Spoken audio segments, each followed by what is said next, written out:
it'll be Lovely Saturday when the video comes out. So that's true. correct. That's true. That's fine. But Saturday Night Weatherford Live. We weren't. Welcome to Saturday Night Live with your special guest, the Bare Naked Ladies. Special guest, Adam Sandler. That's how it sounds when they do that. They do Saturday Night Live. That guy, he talks like that. Okay.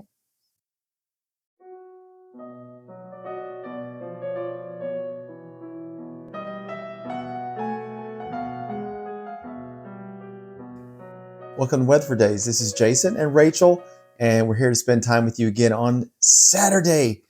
Last week's was really good. I feel really good about myself. I feel confident in myself, and I have esteem in myself. Esteem in yourself? That sounds really strange, like steam within my... No. How do you have esteem? Well, sometimes good self-esteem. We got to let off the esteem. Letting off esteem sometimes. You might have a little bit too much self-esteem. Yeah. Maybe. Just maybe. No, I'm fine. I'm fine, which is kind of like the mid-range. Like I've accepted. I'm fine. I've accepted that about myself. How you doing, Rachel? How you doing? How you doing? Pretty good. Me too. This is. Didn't let me answer. Okay, I didn't know you were gonna think about it. Okay, sorry.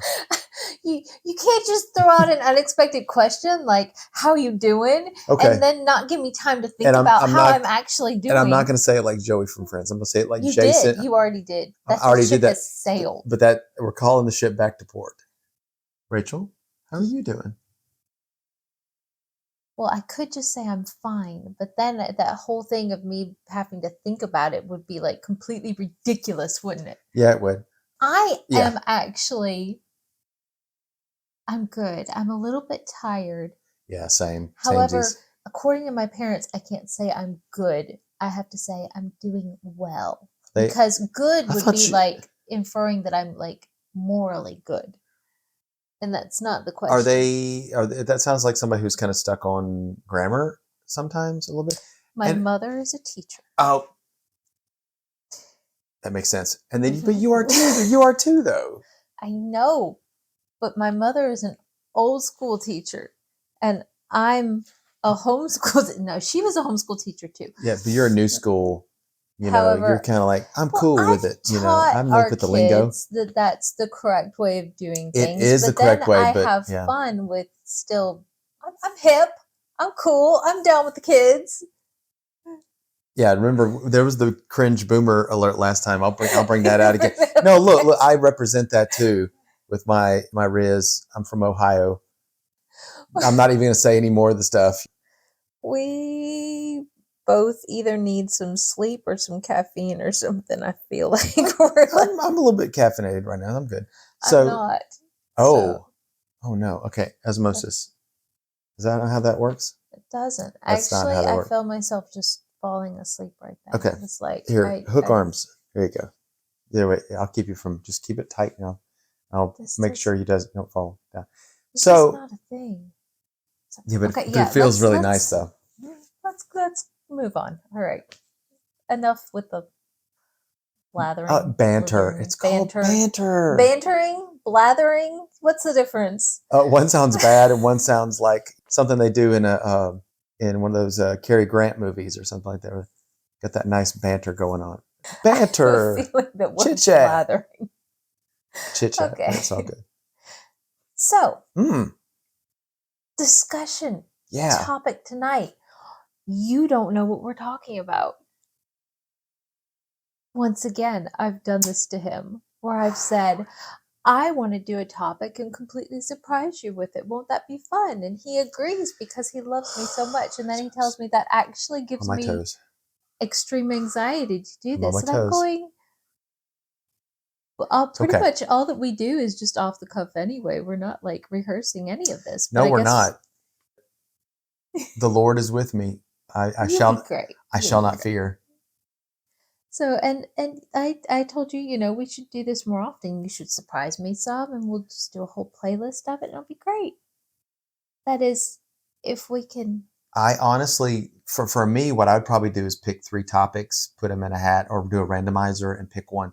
That way, I kind of have an idea to do with some of them, but it's still kind of random to me. I'm still like there's a little bit of I know it might happen, and I don't, but with your keeping, I have no idea. So, okay, and go ahead. I'm good. I'm not feverish at all. I'm fine. Okay, so I'm going to start off by grabbing two books that I just pulled off my bookshelf. Mm-hmm. And these are both by Grace Livingston Hill. This one is Brentwood, and this one is The Tryst. And I've been to Brentwood before. These are ones that I read and I've had for a very long time, as you can tell by the condition of they these. are well worn. The backs. Look at the back. Flip them over.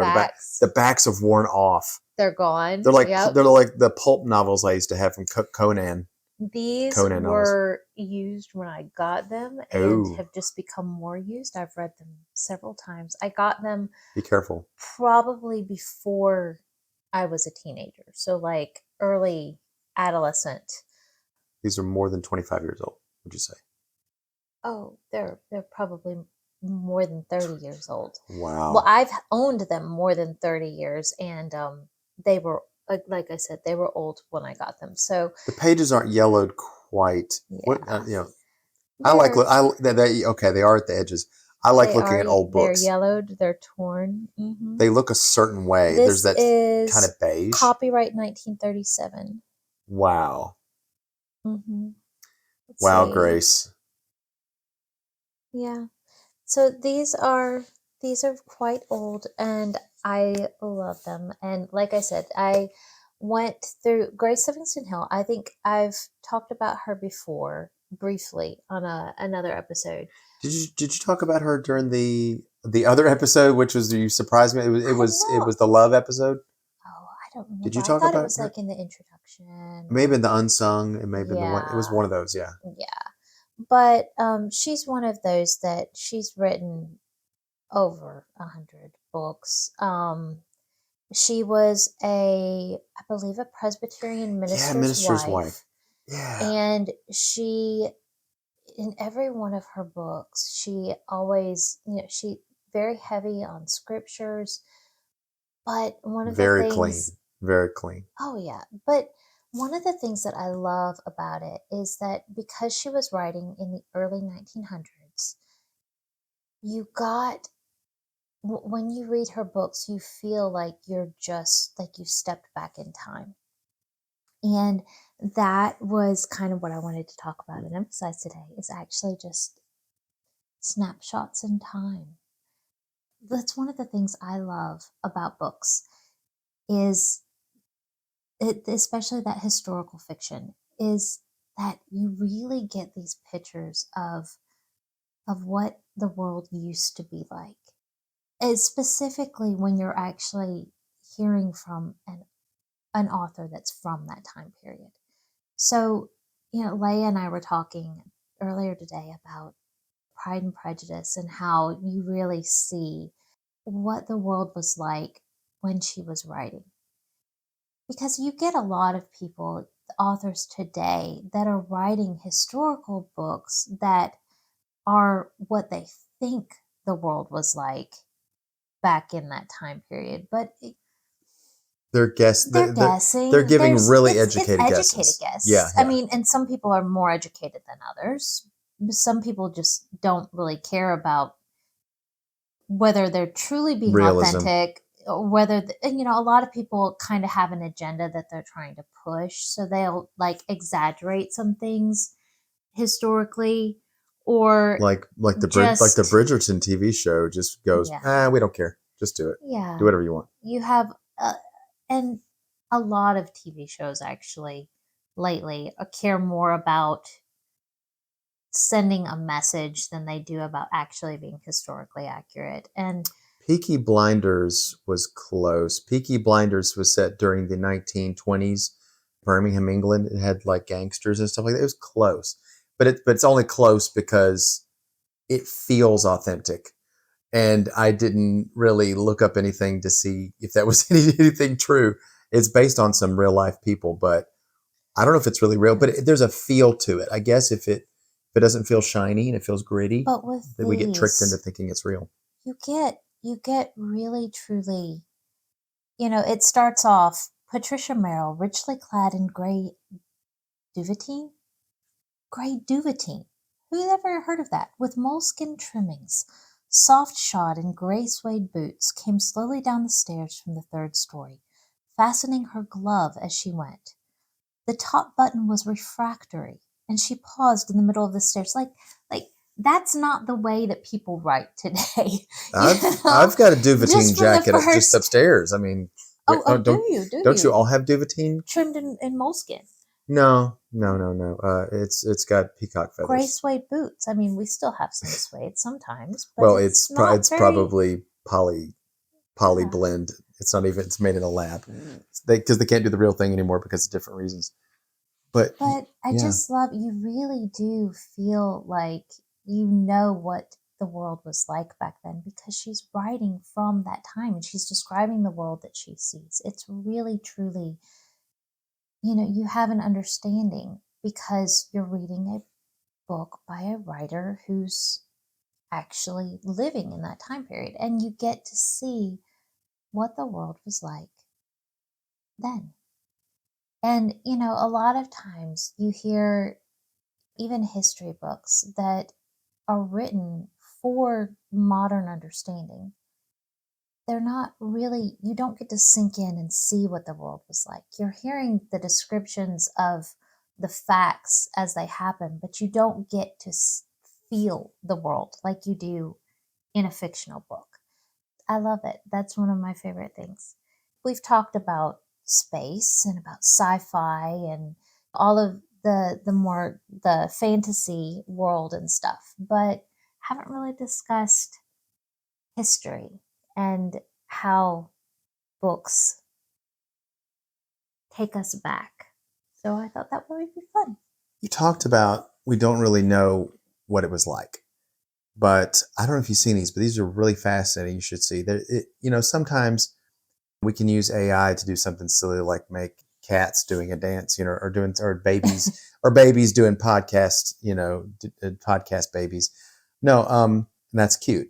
But I've seen video, and maybe you've seen it, where they took footage from. I mean, this is before the age of a lot of the current silent films. And what they did was they filmed just in a city and there's no sound. And so what they did is they inserted sound into it. And then they took the frame rate, which of course the frame rate is based upon how you crank the, the camera. Mhm. And they upped it to the way your eyes see it and faster. And so what ended up happening, I'll show it to you, but they end up painstakingly and through AI made it look like you're there. It is close to the way your eyes look in this world that we live in.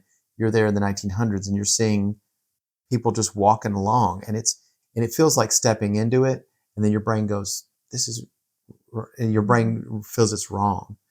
But That's the thing, though, that's the is closest we're we going to get, I can think. look at those actual snapshots and we can see the fashion and the way that people looked and that kind of thing, what the streets and the cars, but actually getting to see the culture and the way that people thought, that's something that I feel like you only get in books. It's a more thorough and immersive experience.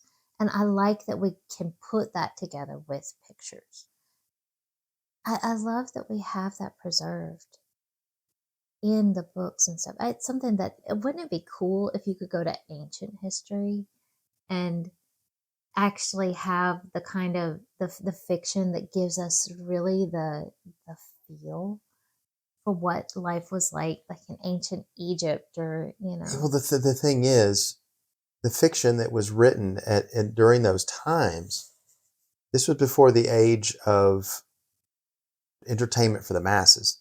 Mhm. Because in early writings, many times, and that's why people even have things to say about how the Bible was written, because people just didn't write things down if there wasn't a reason to do so. Mm. People don't go, I'm just going to write a book because, for fun. Because But you have fiction from that. I mean, maybe not that time period, but you've got that's what early that. fiction. Well, I mean, when fiction starts to become what you would see as stories in literature where they're giving actual descriptors of things. Mm-hmm. I would honestly have to look at some of the early stuff, but even looking at, it's been a long time since I've read Gilgamesh, but Gilgamesh was written Oh, more mythologically. It's almost like do they want to waste time talking about someone's duvetine outfit or the moleskin thing? That's what I'm trying to look for. Is I would be curious to know when the earliest writings were where someone really tried to describe those things. I mean, yeah. Mm-hmm. it might even be something like Canterbury Tales or something where they're actually describing things where they want you to visualize it. Because I think in Mm-hmm. Canterbury Tales, Geoffrey Chaucer describes certain aspects of these characters and the way they look and everything so that you can get that image in your mind. I'd like to see if there's something even further back than that. With Chaucer, wasn't most of what he was doing almost like caricatures? Like he over exaggerated things. But if you step back from it, but you take the character, the over exaggerations, somewhere in there is in an over Mm-hmm. exaggeration, there's a truth to it. If bring it down, Mm-hmm. someone says his nose was as big as an elephant. Well, let's just say he had a big nose. Okay, let's say he's over exaggerating. So you can in beneath that veneer, you can kind of see the reality that he's not overplaying. So I honestly would like to ask ChatGPT that at some point. People like to do that sometimes. Maybe I'll put it in the comments or the description or something when this episode comes out. Who knows? So, okay, you're talking about recent stuff that I've read because recent stuff I've read is still in my brain. I've been reading. I told myself I would read some of what this author wrote, or at least a lot of it, and a lot of it's available online for free because of public domain. My son is, well, he is still going to. He's running a RPG campaign set in this author's, inspired by this author's works, and so I went, let me immerse myself in it because I said I would, and I had all these other things that I was going to read, and so I went, nope. I moved him ahead of that in my queue, my brain. And it's H.P. Lovecraft. He does very little that's set like in the far future. He really sets it during his time period, the 20s. He does like maybe sometimes he'll write stuff that's in the late 20s or early 30s. That's during the time that he was writing.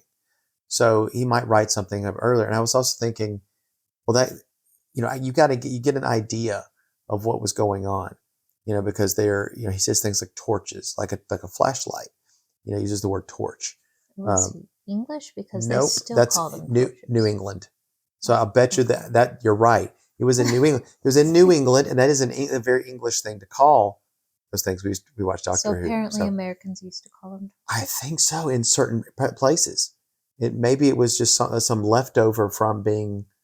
Then there's the transatlantic accent, which is very close to almost kind of a British flair, almost like a European kind of British flair. So I thought, okay, so I just thought it's New England. They call them torches. Okay. And just the names of certain things or the way he words things just makes me think this is the 20s. And you get that feel of it. A lot of modern authors write in that time period, but it doesn't quite fit. I would say also the Sir Arthur Conan Doyle, wasn't he Mm-hmm. writing things about H.G. Wells Yeah. wrote about that, but sometimes he was writing about things that happened 10 years ago in his time, but he still remembers it. Right. Like Mark Twain. Mark Twain did, he wasn't, it was during like 1860, 1870, whatever. When did he write Huckleberry Finn and Tom Sawyer? Did he write it years later? And so he's setting it in a past that he Mm-hmm. still remembers. Right. It has to be within your And so remembrance. it's really authentic from that. That's what I was. It's hard to write something that's set 200 years ago when you're trying to actually be authentic because your own modern viewpoint just kind of seeps into it. And not to say that that's not still interesting and you can't have good success in writing that kind of stuff. And I mean, you've got people nowadays that try to fictionalize the biblical characters. Yeah, and they do And their best they can. yeah, Yeah, and I mean, that's but always really how do you interesting. guess Yeah. how people really thought I love to during see, Middle East the ancient? stories of there's a lot of women of the Bible that they've had their stories told, and you're creating kind of an entire world around them, and to the best of your knowledge, trying to envision what that time period would be like in a different country, and but it just it's challenging. You can't help but like bring a little bit of your modern sensibility to it, no matter how hard you try. It's not as if you're going to have, let's say, Mary and Martha just hanging out, and one of them's going to say something real modern that, like slang from when that author was in high school. If they did that, an editor should catch that, definitely. But I don't see that happening. I think that people try to be as respectful as possible with that. I will tell you, there are certain TV shows that are set in older times, and they are really kind of playful with the language. They're like, we don't care. The thing you were talking about, the phrase, and I've used it a couple times, is verisimilitude, the appearance of truth. Because as long as it just feels right, and we're talking about the sniff test earlier. We talked the sniff test and something else. Does it catch that sniff? Does it feel right? As long as it feels right and doesn't, break what your brain expects from that time period, you just go with it. That suspension of disbelief. There's certain things you can go with it, and your brain goes with it if it doesn't break immersion too much in that time period. But there's some things you can do that really just go, what? I even if Bridgerton wasn't as spicy as it was, or some of the stuff that BBC has done in the last 5-6 years, even if it wasn't spicy, I would be sitting there going, that's not what the Queen would have done. That was during Elizabethan. It just, if they said it during a historical period and they break the history of it, it drives me nuts. Or even when just my autism coming out, maybe. I don't know. Even when you have the feminism, or just the whole things people like to push would be feminism in these things where they're taking and putting a modern feminist viewpoint into, and I mean, even though that took years to develop, and women had to progress and break out of that. But you're like, we don't want to show the struggle of breaking through that. We'll just have it already broken through. There's a point where you don't realize, like, Jane Austen was very progressive in her viewpoints for her time. And so, but if you try and take a modern writer and they were trying to, the fan fiction, around style, her characters type thing, then they would just inevitably push it way beyond what Jane Austen actually did. And it doesn't ring true in that case, where it's because she was ahead of her time in many ways in the way she portrayed. And so that would have, Louisa May Alcott as well. She was a very, very forward thinking. She was for her time, and in how she thought about women and their role in society, and even parenting. The way that she wrote the mother parenting the children and their relationships was very different than a lot of her contemporaries thought about that. She had, in her other books, Jo's Boys, Little Men, there's several others. I can't remember all the names of them, but it really, you saw a very different approach to parenting, and that was something that she was very passionate about, is that in her approach to how to raise children, how to relate to children, she emphasized speaking to your children, listening to your children, and like pulling out their thoughts and their dreams. And she was very respectful. She believed that children had something to say, and that what they had to say was worth listening to. What was that phrase? In a way that was not common. What was that phrase where people said children should be seen and not heard? Wasn't that a thing at the time? And so her being that was kind of like, well, she's just different. But now we would be like, oh, well, is it called Montessori? Yeah. I don't know. Yeah. Where was the technique where in a lot of these schools where they have smaller classrooms, and it's more discussion based and something, I don't know what that particular method's called, but that sounds like that's Montessori is very much learning through living. I think that type well, thing, that's well, we call it ours is called homeschool. So whatever, we learn through living here. Well, Montessori came from the homeschool movement, I believe. No way. But I don't know the history of all that. But I was just thinking, what's a modern technique that would have been that would have owed a lot to that style and been like, that's that's just the way we do it. And at the time, that was just unheard of. Okay, when you said a modern thinker who is bringing their ideas into it, and I'm going to ask you because honestly, it was kind of more you and the girls thing at the time, and I didn't know. But the director of Barbie, Greta Gerwig, she directed Little Women, a remake of Little Women. But what I wanted to know was specifically if she was able to take, from what you remember, I know it's been a little bit, was she able to take and treat the subject matter as if, but in other words, she didn't insert her modern stuff in it. Do you remember her doing that at all? I think she did. And I Can't resist it, huh? yeah, I don't think so. And that's the thing. I only watched it one time and I did not really like it. But we've had so many adaptations of Little Women already that I just kind of went, why? Well, Why did they need to the retell one it? from the And why did they 40s, retell it this way? It didn't add wasn't there a anything. one from the 40s, the golden age, that was good of Hollywood people liked? And then there was the one with Winona Ryder and them, and people liked that one.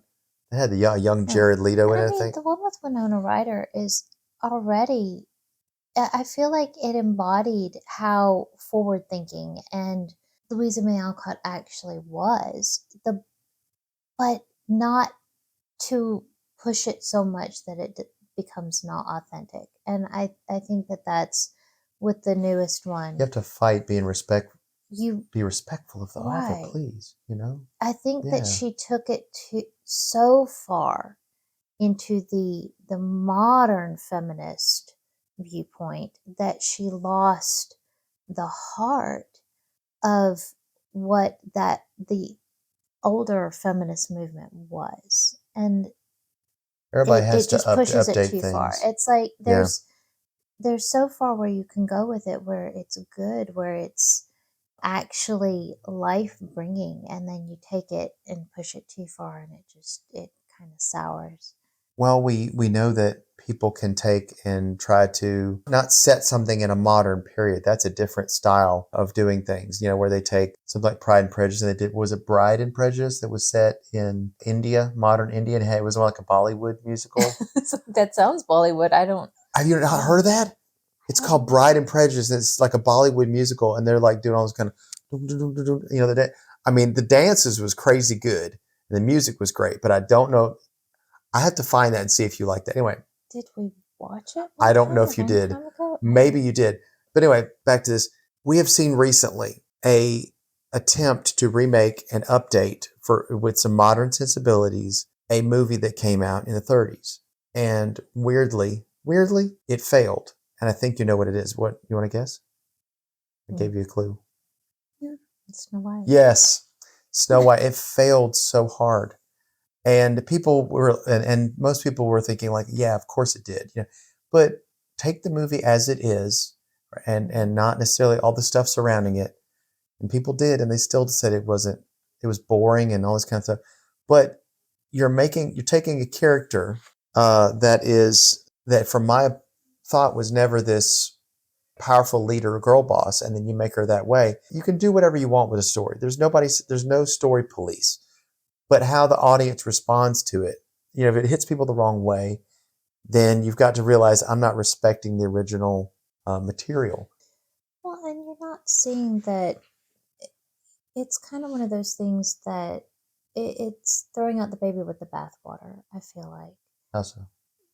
Well, people want to take a movie and just, they don't respect what the heart of it is. When you don't get that older things like that there's actually a something that still resonates today. And that's the thing of when you had that thought, her famous quote of, it's no longer 1937, she's not going to be rescued by the prince and that kind of thing. But you go, what's the matter with being rescued by a prince? There are still women today who want love who want romance, who want to be rescued by a prince, who don't have to solve all their problems themselves, but And that want to doesn't make them less actually. person. Huh, Yeah. I mean, that's something that you see a lot of women saying nowadays. They complain about their husband or partner not stepping up and sharing equally in the mental load as well as the physical load of just upkeep around the house and the kids and the daily things. And she's sitting here going, I am now working just like he is, and yet I'm have all of the mental load of making sure that the house is taken care of and the children are where they need to be and the food and it's gotten it.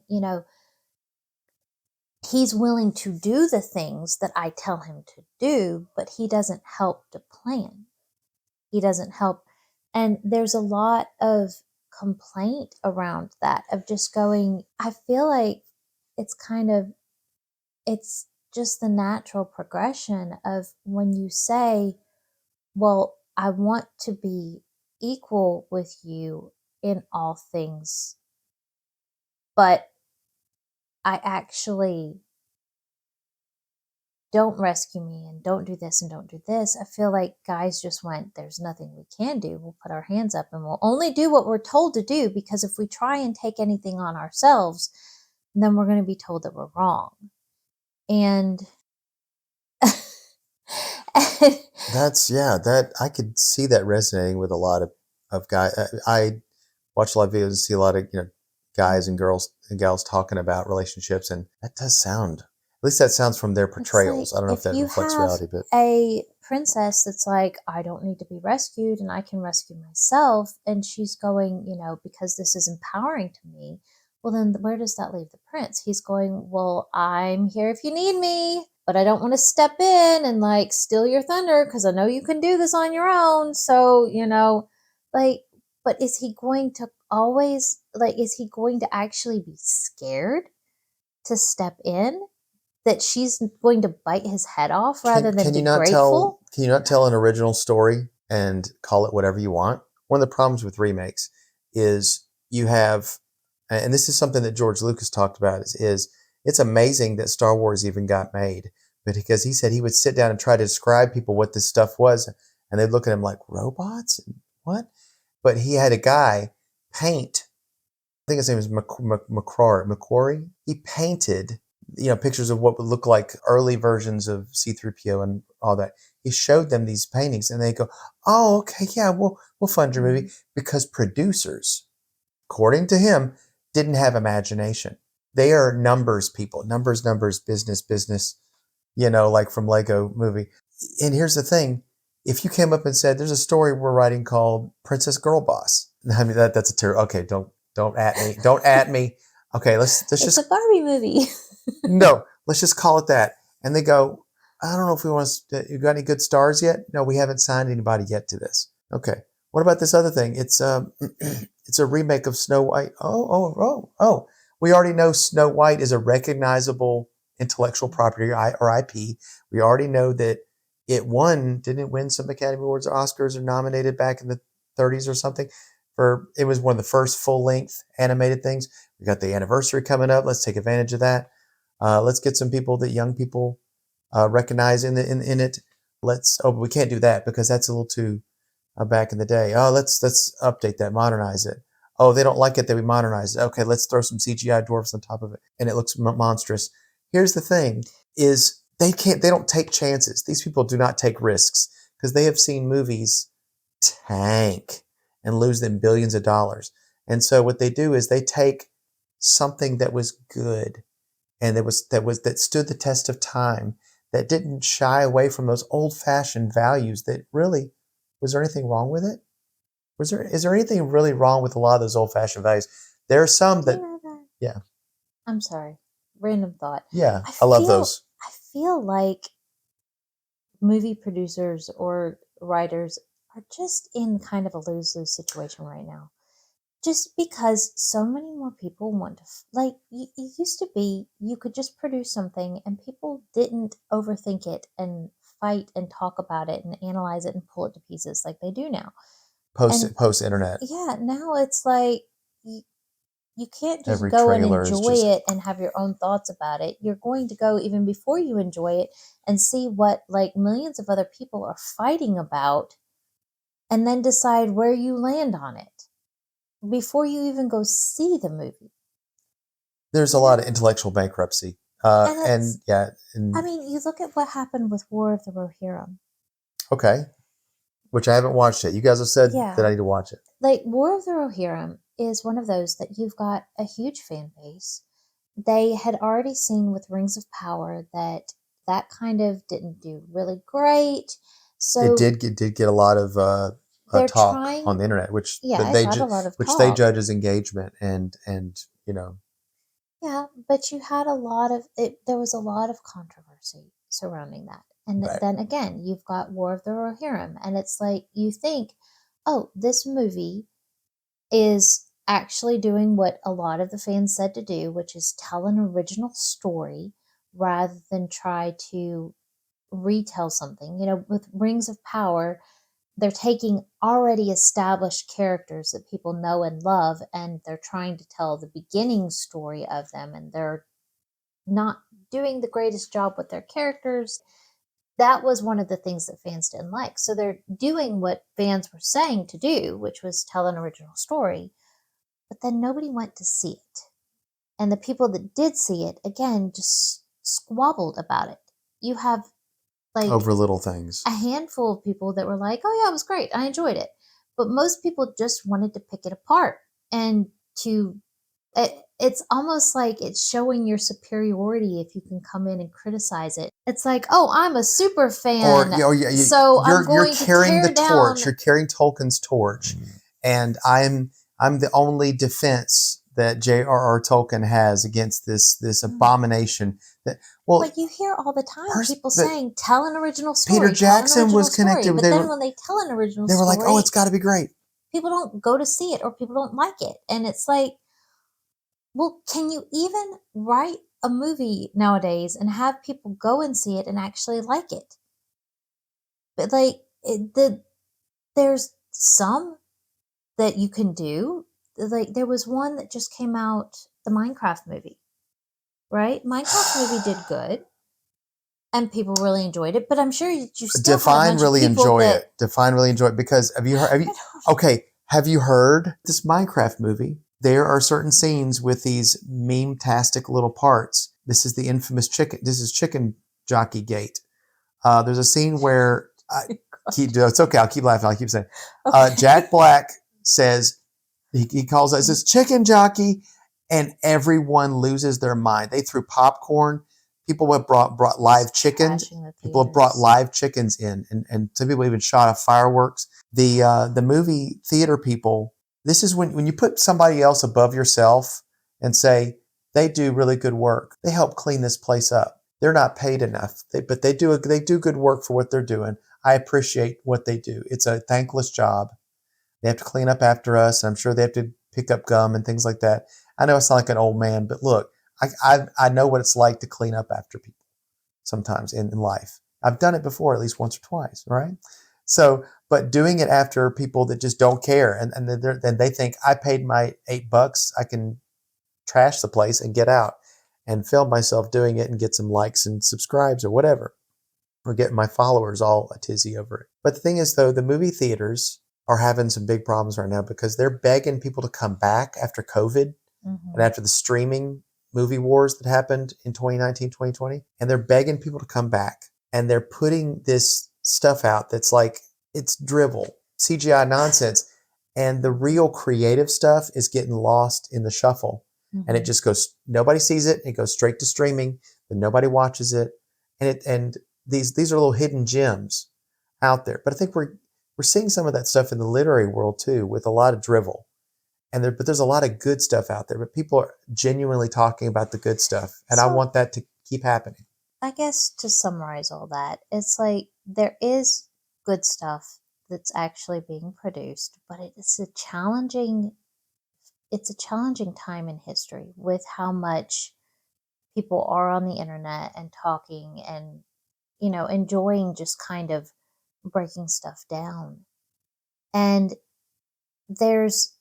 we've got to find a balance where it's like we need good stuff being put out, and you have to be critical of stuff. You can't just go out and like watch whatever and be like, oh yeah, it was great, turn your brain off. You have to think and you have to analyze things, but also maybe there's a point where there's overanalyzing, where people are doing a little bit too much, because it Oh, I have can't two things to say be about that. Yeah, real quick. there's got to be a balance there. It's like they're not giving us good stuff, but also I feel like people are being a little bit over the top in You how. don't get that with the literary world. They're influenced by the movie world. So have you seen an author put out a book trailer? Have you seen those before? Okay, they put them on YouTube, and it'll be like, if it's a fantasy thing, they have these little vines creep around it says, "Ooh, it's coming," and you'll see a model who's supposed to be the character, and she looks off in the distance. I don't I watch know. those things. I just read books. Thank you. Sorry. But see that they're trying to get people who are on YouTube all the time or whatever to go, hey, read this. They go, oh, I might read that. But what they used to do years ago is they would release a chapter or release a part of a chapter, and people are like, ooh. Or sometimes if you already knew the author, he'd go, well, let me tease you. And they put a chapter at the very end of the book. A lot of times you can like download a sample if you're reading the Exactly. Kindle. Well, this is before the book even is done. Done. Mm-hmm. It's almost ready to come out. They have a release date. They'll throw one chapter out, and people just go, ooh, and they might break that down a little bit, but not the way they break down a movie trailer. Right now, there are people who, as soon as a movie trailer comes out, it is a factory. You see everybody going, 52 Easter eggs from the latest thing here. They pick it apart, especially if it's an IP. But what they do is Marvel, I'll use Marvel because this is famous for doing this. They actually, for the movie Infinity War, there's scenes that they put in the trailer that are not in the final movie because they wanted you to think, because they knew that you were going to see that and pick it apart and ruin the story for you. But they can't not put something out. But now I've actually seen movies, trailers, and they do the movie trailer, and the movie trailer is very short, very vague. You're like, what is that? The sense of mystery that you get. And I look in the comments, it says, wow, a movie trailer doesn't give away the whole story. That is how they used to do things back in the day. Go watch the early Jurassic Park, the earliest Jurassic Park trailer, and you don't know what it's about. Like, what? But the thing is, it was based off a book, so people could go get the book and go, oh, okay. But it's different than the book somewhat, for those who've read it. I did back in the day, because I was like, I want to see if it's gorier than the movie. Anyway, but the movie trailer was very vague.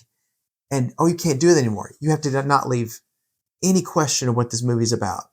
But I still want you to come see it.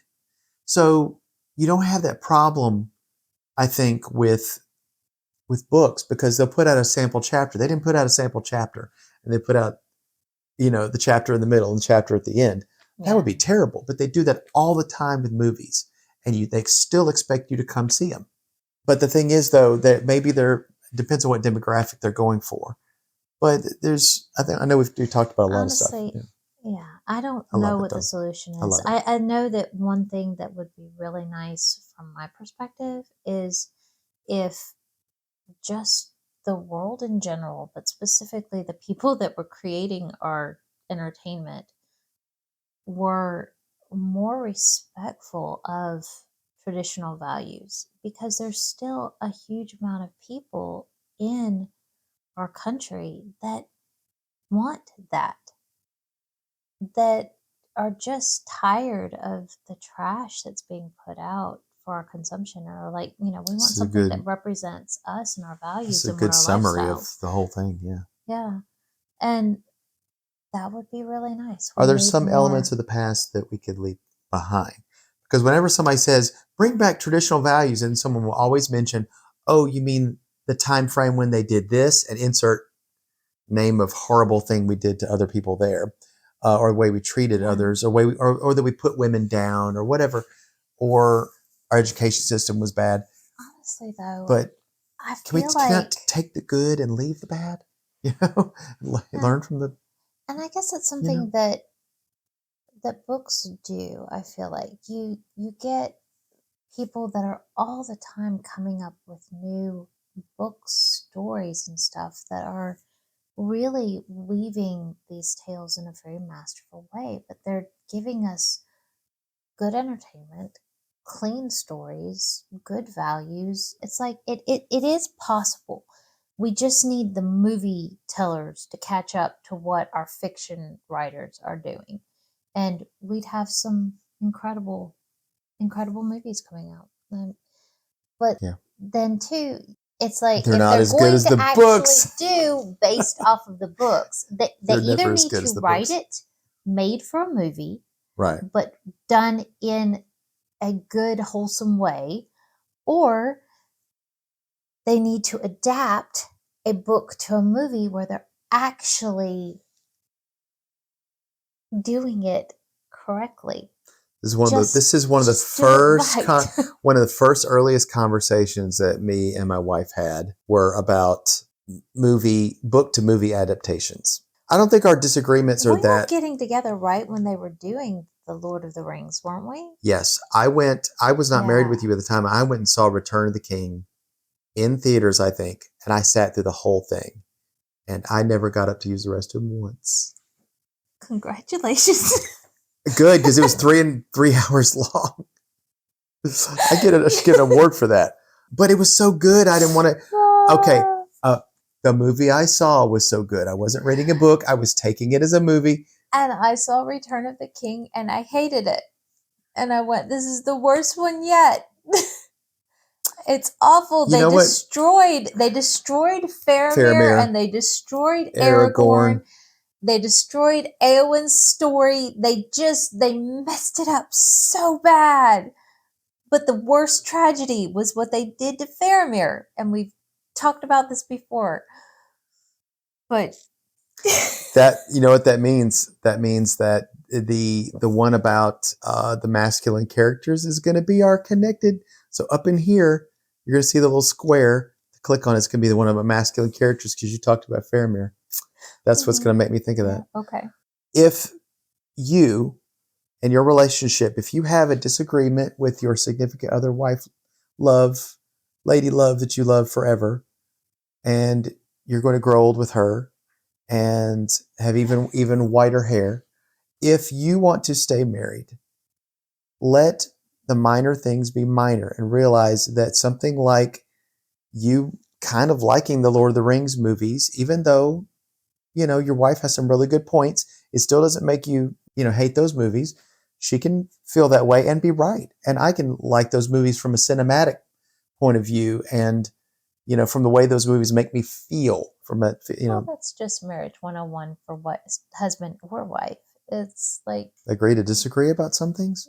respect There- each other's there's differing some, opinions. yeah, and there's some core things. Those It's are the okay. majors. The majors, yeah, really, you really need to have a conversation and really, really come together on that and have some unity. The But minors, I think that there's you know, way more things that you can agree to disagree and be respectful, like respectfully yeah, disagree to thank you. Good respectfully phrase. disagree to Respectfully respectfully agree to disagree. disagree. Then there are things that are actually deal breakers. I mean, there are deal breakers, obviously, but there aren't as many as I think that people think. Yeah, and a lot of relationships don't stand the test of time because they major on those minors, those little bits, those little things. Things that shouldn't be deal breakers become deal breakers. And some people miss the red flags that are real red flags. But in all of that,